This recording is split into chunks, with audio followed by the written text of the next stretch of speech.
Well, good morning, folks. So I think anybody who has ever looked at Feng Shui in any way at all will have come across the words yin and yang. And very often that's where it stops. Oh, it's yin and yang, there it is. We don't go any further with it. So what I'd like to look at today is actually to introduce yin and yang with a little more detail behind it, perhaps. So let's try this button now. Two questions, really, I'd like to address in the next few minutes. First of all, what is yin and yang? And secondly, why should we care? Can anybody give me any idea as to what's your view on yin and yang? What is it? What does it mean? Any comments? Balance. That's a nice one, yeah. Yeah, feminine and masculine. Yes. John, you had your hand up. Chaos. John's listened to me talk before, obviously. There's, I would say, a few key themes which run through yin and yang as an idea. One of them is the opposites, the male, the female, or something like that. Another one is the concept of things going round in circles or repeating themselves. Balance. Who said balance? Somebody here. And finally, productivity. And I'll come on to that a little bit later on.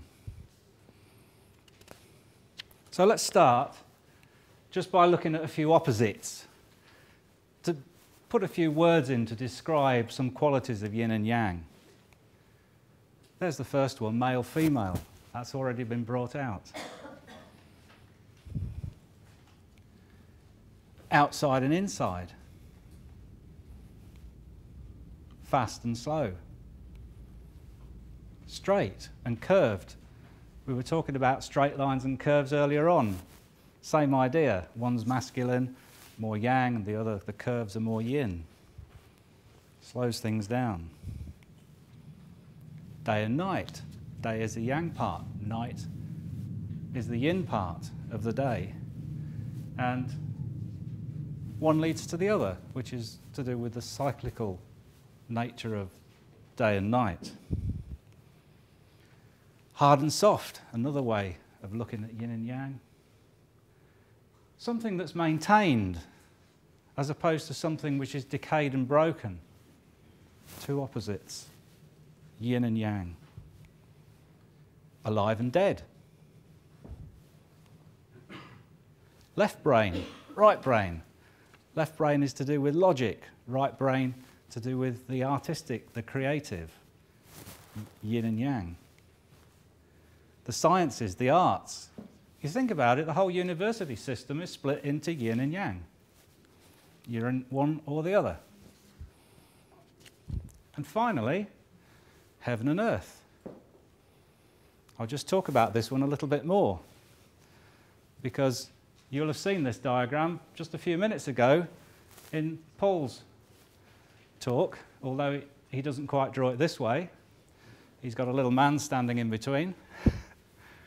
But the idea with heaven and earth also brings in the concept of productivity. The earth is yin and the heaven is yang. Inside the earth, we have all the seeds of everything that's ever going to grow in our experience. Everything that we experience comes out of the earth. Without the energy of the sun, the yang, it would never ever happen. They both have to come together to create.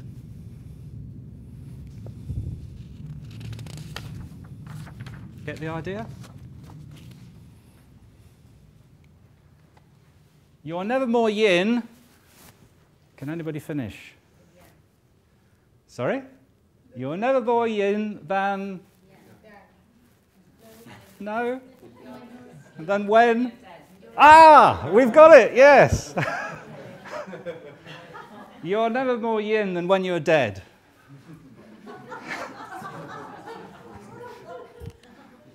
Now, the only reason I show this picture is because of where this guy is. Where is he? In the earth. That's the important bit. Back in the earth. Has anybody ever been on an archaeological climb? You don't get them, do you?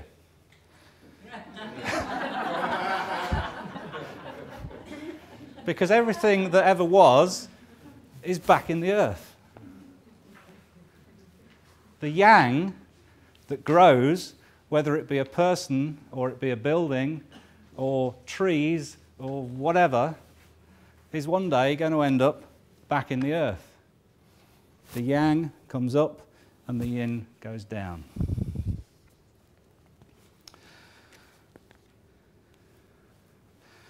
I mentioned a few minutes ago about the concept of maintenance as opposed to decay. And if you don't maintain a building, you know what happens to it. It falls down, which is why everything tends to end up back in the earth. A little while ago, I was looking at the work that I've done over the last 10 years or so, and looking at to find if I could see common trends in the clients that I've been working for and the things that they've been talking about. And I found something really quite interesting, is that in the people who were saying to me that life was stuck, they weren't moving on, they were having problems, there were significant pieces of, let's call it decay or poor maintenance in their immediate environment. Guess as a percentage how many of these kinds of people had poor maintenance as a visible and noticeable feature of their environment? Give me a number. 80. It's a little bit lower. 60. You've been looking.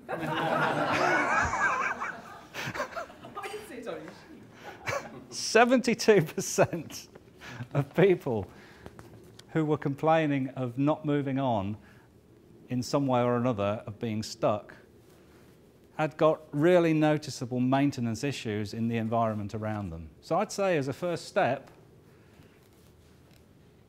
if somebody's got this kind of thing going on, just fix the environment. Yang it up a bit. Get rid of that yin, because we're all living in a yang environment. So try and keep it that way.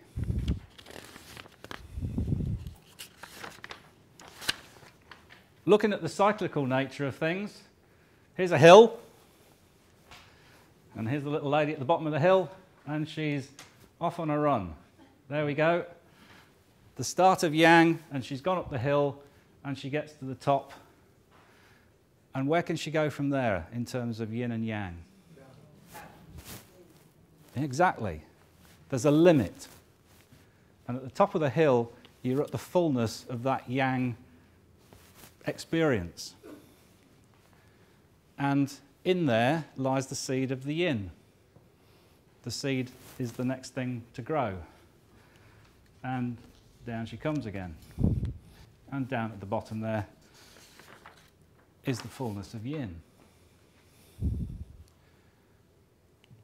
you all know what this is?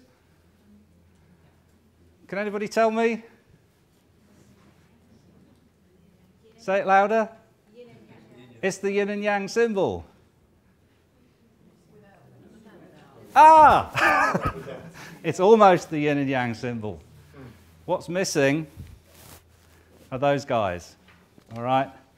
This symbol, the white part here is the yang, which grows up from nothing. And at the top of yang, you've got the seed of the yin in the dot.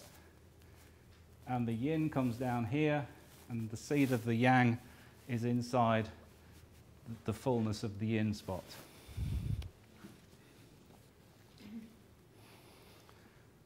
Okay, let's look at another aspect of yin and yang. Productivity. I said I'd come back to that, so let's look. The idea of bringing together yin and yang to produce something. The obvious one was mentioned earlier, male and female. You get productivity when male and female come together. Speaking and listening. Speaking is the yang, listening is the yin. Projecting, receiving. If those two don't come together, then you don't actually get anything created at all. So if I'm sitting here talking to an empty room, I'm wasting my time. There is no communication. Transmitter, receiver, same concept. A bullet and its target. If the bullet doesn't hit the target, waste of a bullet, nothing happened, nothing changes. The seed and the earth, the seed has to join with the earth to actually grow, otherwise nothing happens. Yin and yang coming together. The artist and his canvas, a producer and a consumer. We could carry on making the list, but I'd rather come back to the male and female thing, because for me that's quite interesting, and I think I'd like to talk a little bit more about it. But I can't really do that without diagrams. So those of you with a nervous disposition might choose to look away.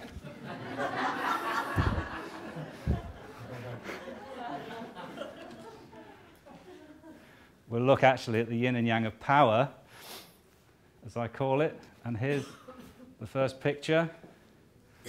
Does anybody recognize this? This is the Washington Monument, of course, over in Washington, funnily enough. And very close to that, we've got the White House. But more importantly, inside the White House, you've got the Oval Office. Think about that. You've got the male, and inside the Oval Office, the egg, the female. Then you start to look at where these places are situated. And here's a map of the local area. We've got the Washington Monument down there at the bottom. We've got the White House there at the top.